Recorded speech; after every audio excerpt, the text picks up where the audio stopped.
Last lecture में हमने बात की थी कि केमिकल रिएक्शंस में क्या क्या चीज़ें इन्वॉल्व की जाती हैं, किस तरह से हमें पता चलता है कि केमिकल रिएक्शंस हो रही है या नहीं, जिसमें हमने देखा था change in colour, change in state, change in temperature, evolution of gas and formation of precipitate. ठीक है, नेक्स्ट हम बात कर रहे हैं कि how to balance the chemical equation. हमने लास्ट में यहीं पर जो था अपना टॉपिक रखा था, जिसे हम वहीं से कंटिन्यू करते हुए आगे देख रहे हैं कि केमिकल इक्वेशन को बैलेंस किस तरह से किया जाता है। ठीक है, दो तरह की केमिकल इक्वेशंस होती हैं, एक होती है अनबैलेंस्ड और एक होती है बैलेंस्ड। इस अनबैलेंस्ड को हमें बैलेंस करने की जरूरत पड़ती है। ठीक है, इस अनबैलेंस्ड को हम क्या करते हैं, बैलेंस करते हैं। अब देखो जो अनबैलेंस्ड इक्वेशंस होती है ना, वो ऐसे होती है, iron plus water gives out to be Fe3O4 plus H2। ये हमारे रिएक्टेंट्स आ जाते हैं, ये हमारे प्रोडक्ट्स आ जाते हैं। ये रिएक्शन स्टार्ट होने से पहले के ऐसे रिएक्टेंट्स हैं, और रिएक्शन जब हमें प्रोडक्ट देती है वो कुछ इस तरह से आते हैं। ठीक है, अगर हम इसमें देखें तो अभी तक ये रिएक्शन बैलेंस नहीं है। इसी रिएक्शन को बैलेंस किस तरह से क्या करना है वही हमें देखना है यहाँ। ठीक है, iron plus water gives out to be Fe3O4 plus H2। ठीक है, यही है हमारी रिएक्शन। अब देखो इसे अब हम बैलेंस करेंगे ना, तो इसे बैलेंस करते हुए यहाँ पे 3 और 2 4 एंड 2 4 8 सॉरी 4। ठीक है, तो इस तरह से ये रिएक्शन अब बैलेंस हो चुकी है। यहाँ पे अभी तक रिएक्शन बैलेंस नहीं हुई है। यही हमें पढ़ना है कि इस रिएक्शन को बैलेंस क्यों करने की हमें जरूरत पड़ी। ठीक है, ये जो रिएक्शन अनबैलेंस थी ऐसे ही क्यों नहीं रही, इसे हमें बैलेंस करने की क्यों जरूरत पड़ी, यही हमें यहाँ पे देखना है। सब इसका मेन रीजन ये है to maintain the law of conservation of mass. ठीक है, law of conservation of mass को मेंटेन रखने के लिए जरूरी होता है कि अनबैलेंस को बैलेंस किया जाए, कंजर्वेशन ऑफ मास। ठीक है, इसको मेंटेन रखने के लिए ये बहुत जरूरी होता है कि अनबैलेंस केमिकल इक्वेशन को बैलेंस में कन्वर्ट किया जाए। ठीक है, अब हम देखते हैं कि लॉ ऑफ कंजर्वेशन ऑफ मास क्या चीज है। तो ये है लॉ ऑफ कंजर्वेशन ऑफ मास, जिसमें हमने कहा कि मास can neither be created not be destroyed in a chemical reaction. हम ना ही मास को क्रिएट कर सकते हैं, ना ही हम मास को डिस्ट्रॉय कर सकते हैं। मास दोनों तरफ इक्वल होना चाहिए, जितना रिएक्टेंट में उतना प्रोडक्ट में होना चाहिए। ठीक है, मास को कम ज्यादा हम नहीं कर सकते, उसे मेंटेन रखना ही होता है हमें। ठीक है, that is total mass of elements present in the product. ठीक है, जितने प्रोडक्ट में होंगे, एक केमिकल रिएक्शन की बात कर रहे हैं, जितने प्रोडक्ट में उतने ही होते हैं total mass of elements present in the reactant. यानी कि रिएक्टेंट से प्रोडक्ट में जो जाते हैं, मास दोनों तरफ कितना होना चाहिए, इक्वल होना चाहिए। ठीक है, या in short in other words हम ये कह सकते हैं कि जो नंबर ऑफ एटम्स होते हैं of each element remains the same before and after a chemical reaction. Start होने से पहले जितने एलिमेंट्स होते हैं, स्टार्ट होने के बाद भी उतने ही एलिमेंट्स होने चाहिए। बेशक प्रोडक्ट कुछ भी बने, लेकिन जो इनका मास है वो रिमेन सेम होना चाहिए। ठीक है, तो इसे मेंटेन रखने के लिए हमें जरूरी होता है कि केमिकल रिएक्शंस को बैलेंस करना पड़ता है। ठीक है, अब हम देखते हैं कि how to balance the chemical reactions.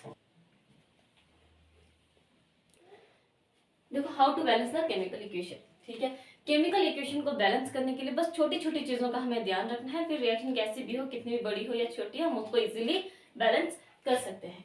ठीक है, सबसे पहले हमें पता होना चाहिए हमारे पीरियोडिक टेबल में कितने एलिमेंट्स हैं, टोटल 118। ठीक है, जिसमें से 93 जो है वो है मेटल्स, 7 ऐसे आते हैं जो मेटलाइट्स होते हैं, और 18 होते हैं नॉन मेटल्स। ठीक है, first thing. Second, metal non metal, और हमें यहाँ पे क्या करना है, ऑक्सीजन और हाइड्रोजन।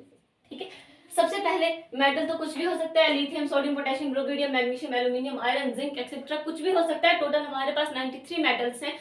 और अगर बात करें नॉन मेटल की, तो ये हमारे पास आते हैं 18 नॉन मेटल्स हैं। ठीक है, ये helium, neon, argon, xenon, krypton, xenon, radon, fluoro, chloro, bromo, iodine, कुछ भी, मतलब ये टोटल हमारे पास कितने हैं, फ्लोरीन, क्लोरीन, ब्रोमीन, आयोडीन। ठीक है, ये टोटल हमारे पास कितने हैं, 18 है हमारे पास, जिसमें से हम क्या करते हैं, ऑक्सीजन को और हाइड्रोजन को अलग से देखते हैं। ठीक है, ये बेशक नॉन मेटल है, लेकिन इनको हम अलग से देखते हैं। ये एक सीक्वेंस है जिसको चलते हुए हमें क्या करना है, एक रिएक्शन को बैलेंस करना है। ठीक है, सबसे पहले हम एग्जांपल लेते हैं, carbon plus oxygen gives out carbon monoxide, ठीक है, कार्बन मोनोऑक्साइड। अब हम क्या करते हैं, हमारे पास जितने भी आ जाते हैं रिएक्टेंट में और जितने प्रोडक्ट में आते हैं उसे हम एक तरफ लिख लेते हैं।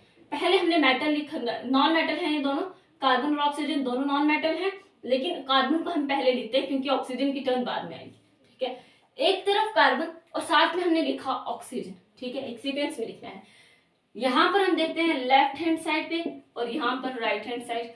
लेफ्ट हैंड साइड पे कार्बन देखते हैं तो कितने हैं, 1, ठीक है, एक कार्बन है। इस तरफ भी एक कार्बन है, यहाँ पे 2 ऑक्सीजन है, O2 है, और वहां पे 1 ऑक्सीजन है, ठीक है। लिख लिया हमने सारा कि किसके पास कितना है, सब देख लिया। अब देखो कार्बन के पास एक है, ये तो बैलेंस है, इसे बैलेंस करने की जरूरत नहीं।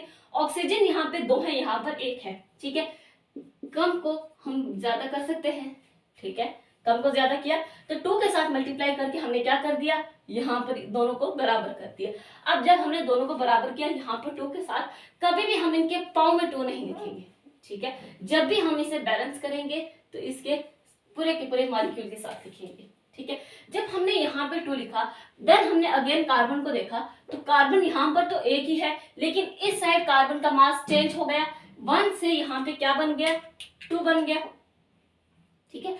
अब इस कार्बन को हमें बैलेंस करना है, यानी कि अगर यहाँ पर 2 है तो यहाँ पे भी हमें 2 बनाने हैं, तो यहाँ पर भी क्या करेंगे, 2 से मल्टीप्लाई करेंगे तो यहाँ पे भी क्या बन जाएगा, 2 बन जाएगा, ठीक है। तो ये है, इस तरह से हमें क्या करना है, इक्वेशन को बैलेंस करना होता है, ठीक है। इसी तरह से एक इक्वेशन और होती है जिसमें कार्बन डाइऑक्साइड रिलीज होता है, वो ऑलरेडी रिएक्शन बैलेंस होती है, carbon plus oxygen gives out to be CO2। इस तरफ भी एक कार्बन 2 ऑक्सीजन 2 ऑक्सीजन, तो ये ऑलरेडी बैलेंस है, इसे बैलेंस करने की जरूरत नहीं पड़ती। लेकिन हम इसी के बेसिस पे बहुत सारी एग्जांपल्स देखते हैं 1 by 1। अब देखो यहाँ पे हमारे पास मेटल है, ये क्या है, मैग्नीज, ठीक है। देन हम नॉन मेटल देखते हैं, कोई और मेटल नहीं है, नहीं। नॉन मेटल देखें तो क्लोरीन एक नॉन मेटल है यहाँ पे, then oxygen and then hydrogen, ठीक है। लेफ्ट हैंड साइड पे देखते हैं कितने हैं, और फिर हम देखते हैं राइट हैंड साइड पे कितने हैं ये, ठीक है। राइट हैंड साइड पे भी, लेफ्ट हैंड साइड पे मैग्नीज 1 है और राइट हैंड साइड पे भी मैग्नीज 1 है, ठीक है। क्लोरीन यहाँ पे 1 है राइट साइड पे, सॉरी लेफ्ट हैंड साइड पे, और राइट हैंड साइड पे 2 क्लोरीन और 2 क्लोरीन, कितने हो गए, 4 क्लोरीन, ठीक है। 2 ऑक्सीजन मॉलिक्यूल, ठीक है, यहाँ पर 2 ऑक्सीजन आ गए और यहाँ पे सिर्फ 1 ऑक्सीजन है, ठीक है। और यहाँ पर हाइड्रोजन 1, यहाँ पे 2 हाइड्रोजन, ठीक है। लिख लिया, ये इतना हमने लिख लिया। अब इसे हम बैलेंस करते हैं। सबसे पहले मैग्नीज अगर देखें तो बैलेंस है, मैग्नीज को हमें कुछ नहीं करना क्योंकि ऑलरेडी बैलेंस है, इस तरफ भी 1 और इस तरफ भी 1। मूव करते हैं नेक्स्ट क्लोरीन की ओर। यहाँ पे क्लोरीन हमारे पास 4 है, यहाँ पर हमारे पास 1 है, तो 1 को 4 बनाया जा सकता है, ठीक है। 1 को 4 बनाया, 4 के साथ किया, यानी कि यहाँ पर हमारे पास क्लोरीन मॉलिक्यूल कितने आएंगे, 4 आएंगे। ये एज इट इज रहा 4 का 4। जैसे ही हमने क्लोरीन में 4 डाला तो हाइड्रोजन का नंबर चेंज हो गया, हाइड्रोजन का मास चेंज हो गया, यानी कि ये 1 से 4 हो गए, ठीक है। इसे देखते हैं, इससे पहले हम इसको देख लेते हैं ऑक्सीजन को। ऑक्सीजन हमारे पास यहाँ पर 2 है और यहाँ पर 1 है, ठीक है। और इसे बैलेंस करने के लिए हमें क्या करना है, 2 के साथ मल्टीप्लाई कर दिया तो ये हमारे पास आ गई 2, यानी कि यहाँ पर हम इस तरफ, ठीक है, क्या करेंगे, 2 के साथ मल्टीप्लाई, ठीक है।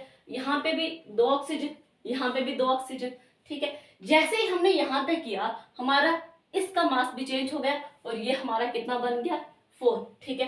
अब ये भी 4 है और ये भी 4 है, ये तो वैसे ही बैलेंस हो गया, ठीक है। अगर हम पूरी रिएक्शन को देखें 1 1 4 4 2 2 4 4, ठीक है। तो इस तरह से क्या हुआ कि हम इस तरह से केमिकल इक्वेशन को बैलेंस कर सकते हैं, ठीक है। अब ना कुछ एग्जांपल्स हैं जो मैंने लिख रखी हैं,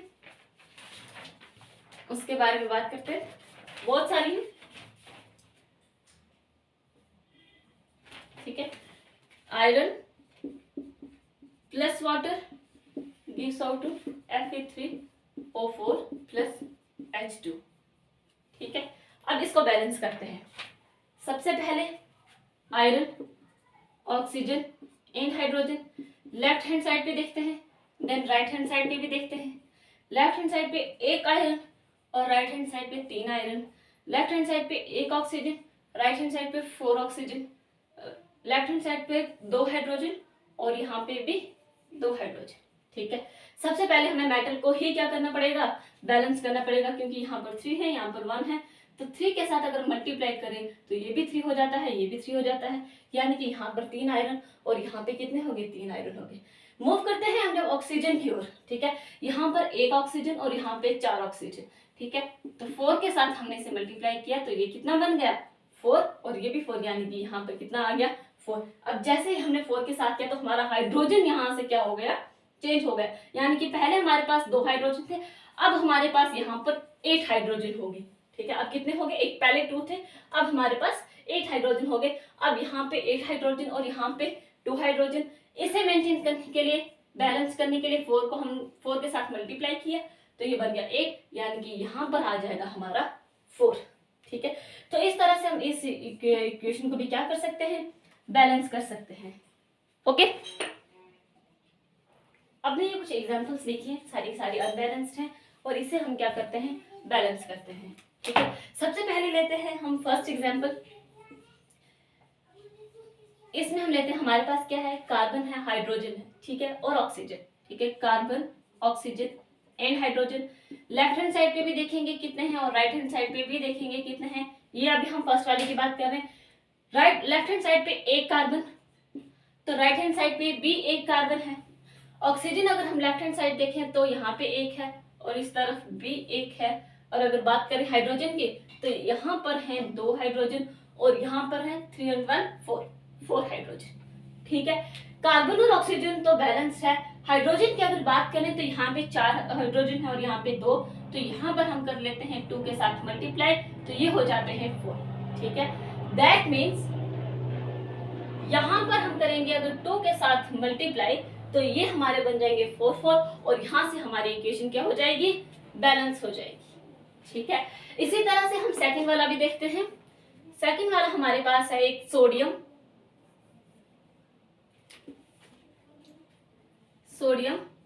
ऑक्सीजन एंड हाइड्रोजन। ठीक है, इसी तरह से चलेगा, और कोई भी नहीं। लेफ्ट हैंड साइड पर अगर हम बात करें तो हमारे पास है 1 सोडियम और राइट हैंड साइड पे भी कितना है, 1 सोडियम। ठीक है, ऑक्सीजन की बात करें 1 और यहाँ पर आते हैं 2, 1 और 2, और अगर हाइड्रोजन देखें यहाँ पे 2, यहाँ पे 2 और 2 4। ठीक है, 2 और 2 4 हो गए। ठीक है, अब देखो सबसे पहले सोडियम बैलेंस है, लेकिन ऑक्सीजन जो है ये बैलेंस नहीं है। ऑक्सीजन को बैलेंस करने के लिए हमने इसको 2 के साथ मल्टीप्लाई कर दिया, ये कितना हो गया, 2। ठीक है, यानी कि यहाँ पर हम ऑक्सीजन के साथ क्या करेंगे, 2 के साथ मल्टीप्लाई। ठीक है, जैसे ही हमने ऑक्सीजन के साथ किया तब हम मेटल को देखते हैं, यहाँ पे सॉरी यहाँ पे।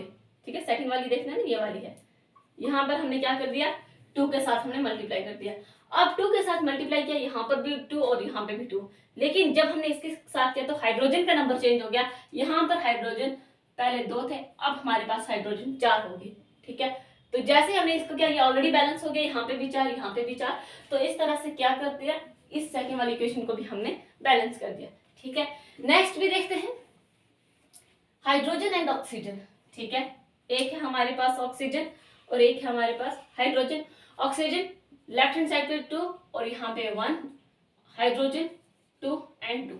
ठीक है, तो मेंटेन किसे, बैलेंस किसे करेंगे, ठीक है, दिस वन 2 के साथ मल्टीप्लाई किया 2, यहाँ पे भी 2, यहाँ पे भी 2, यानी कि इसके साथ 2 किया, और जैसे ही हमने इसके साथ 2 किया, इसका नंबर पहले हमारे पास 2 था, अब हमारे पास इसका मास 4 हो गया। ठीक है, 4 जब हम इसको 2 के साथ मल्टीप्लाई करेंगे तो ये 4 हो जाएगा, यानी कि यहाँ पे भी क्या होगा, 2। ठीक है, इसी तरह से जब हम बात करेंगे CH4 और ऑक्सीजन की तो उसमें भी हम इसी तरह से बैलेंस करेंगे। ठीक है, कार्बन है, एग्जाम्पल 4 की बात करें, कार्बन, ऑक्सीजन एंड हाइड्रोजन। कितने कार्बन है, 1 लेफ्ट साइड पे और 1 है राइट साइड पे। ऑक्सीजन की बात करें तो यहाँ पे 2 और यहाँ पर 3। हाइड्रोजन की बात करें तो यहाँ पे 4 और यहाँ पे 2। ठीक है, अब देखो कार्बन तो हमारा ऑलरेडी बैलेंस है। ठीक है, 1 और 1 ठीक है। ऑक्सीजन यहाँ पर 2 है, यहाँ पे 3 है, ठीक है। अब इस नंबर को कैसे बैलेंस किया जाए, ठीक है, इसको देखते हैं। पहले हाइड्रोजन देख लेते हैं। अगर हम हाइड्रोजन को 2 करें तो ये 4 हो जाएगा, ठीक है। जब हमने इसको 2 किया, यहाँ पे 2, तो यहाँ पर क्या हो कि ऑटोमेटिकली हमारे पास ऑक्सीजन जो थे यहाँ पर कितने हो गए, 2 और 2 4, ठीक है, 4 हो गए। अब नंबर चेंज हो गया।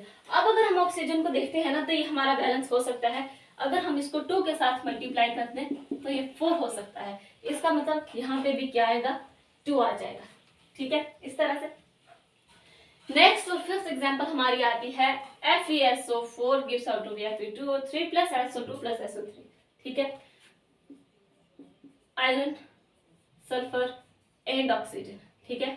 आयरन मेटल है, sulphur non metal, and then oxygen. यहाँ पे कितने आयरन है, 1, यहाँ पे 2, ठीक है। सल्फर यहाँ पर 1 है और यहाँ पे 2 सल्फर है, ठीक है। 4 हाइड्रोजन, और अगर यहाँ बात करें 3 4 5 5 और 3 8, ठीक है।